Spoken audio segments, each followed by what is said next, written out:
বাংলাদেশে আমাদের vote কেন্দ্রগুলোতে vote জালিয়াতি হয়। আমরা একটা ফেয়ার নির্বাচন চাই, যাতে যার ভোট সে দিতে পারে। আমরা কোনো জালিয়াতি নির্বাচন চাই না, আমরা জাল ভোটের নির্বাচন চাই না। আমরা কৌশল করে অন্য একটি রাজনৈতিক দলকে হারিয়ে দেবো এরকম নির্বাচন চাই না। আমরা চাই আমার ভোট আমি দেব, যাকে খুশি তাকে দেব। সেই প্রেরণা নিয়ে, সেই স্লোগান নিয়ে আপনাদের বাড়ি বাড়ি যেতে হবে। আর মিথ্যা জিতে যাবে, সত্য হেরে যাবে।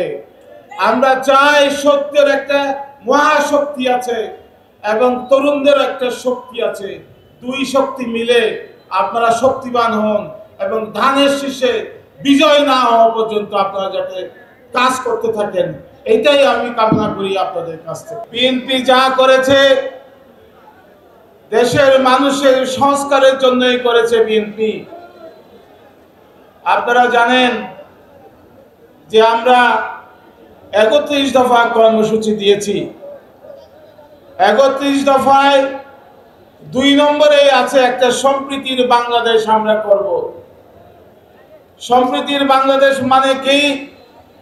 এখানে সমস্ত রাজনৈতিক দল, সমস্ত সম্প্রদায়, ধনী গরিব, ব্যবসায়ী, শিক্ষক, সকলেই সমমর্যাদার ভিত্তিতে, সকলেই আত্মমর্যাদার ভিত্তিতে, সম্প্রীতির ভিত্তিতে বাংলাদেশ গড়ে তুলবে।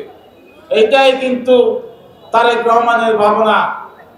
তারেক রহমান বলেছেন যে আমরা একটা সবার আগে বাংলাদেশ, সবার আগে আমরা একটা নিরাপদ বাংলাদেশ করতে চাই।